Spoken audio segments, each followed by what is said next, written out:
அன்புள்ள சகோதர சகோதரிகளே, உங்களுக்கு ஒரு நற்செய்தி. நாம் வரவிருக்கும் 2025 ஆண்டு ஜனவரி 1 365 நாட்களுக்கும் 365 தலைப்புகளின் கீழ் வேத வசனங்களை வாசித்து பகிர இருக்கிறோம். நீங்கள் இதை அனுதினமும் கேட்டு தியானித்து ஆசீர்வாதத்தை பெற்றுக்கொள்ளுமாறு கேட்டுக்கொள்கிறோம். அது மட்டுமல்ல, இதை சப்ஸ்கிரைப் செய்து உங்கள் நண்பர்களிடமும் பகிர்ந்து கொள்ளுமாறு அன்புடன் கேட்டுக்கொள்கிறோம். நன்றி.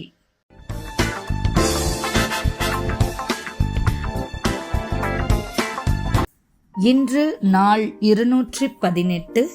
தலைப்பு சுய இன்பம். ஆதியாகமம் 2:18. பின்பு தேவனாகிய கர்த்தர், மனுஷன் தனிமையாய் இருப்பது நல்லதல்ல, ஏற்ற துணையை அவனுக்கு உண்டாக்குவேன் என்றார். மத்தேயு 5:27-28.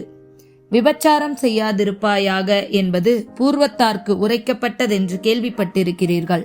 நான் உங்களுக்கு சொல்கிறேன், ஒரு ஸ்திரீயை இச்சையோடு பார்க்கிற எவனும் தன் இருதயத்தில் அவளோடே விபச்சாரம் செய்தாயிற்று. யோபு 31:1. என் கண்களோடே உடன்படிக்கை பண்ணின நான் ஒரு கன்னிகையின் மேல் நினைப்பாய் இருப்பதெப்படி? 1 கொரிந்தியர் 6:19-20.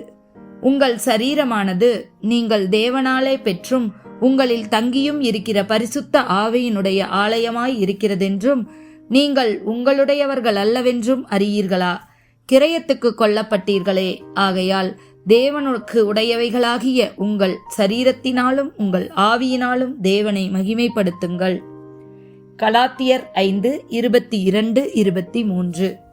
ஆவியின் கனியோ அன்பு, சந்தோஷம், சமாதானம், நீடிய பொறுமை, தயவு, நற்குணம், விசுவாசம், சாந்தம், இச்சையடக்கம். இப்படிப்பட்டவைகளுக்கு விரோதமான பிரமாணம் ஒன்றும் இல்லை. ஆமென்.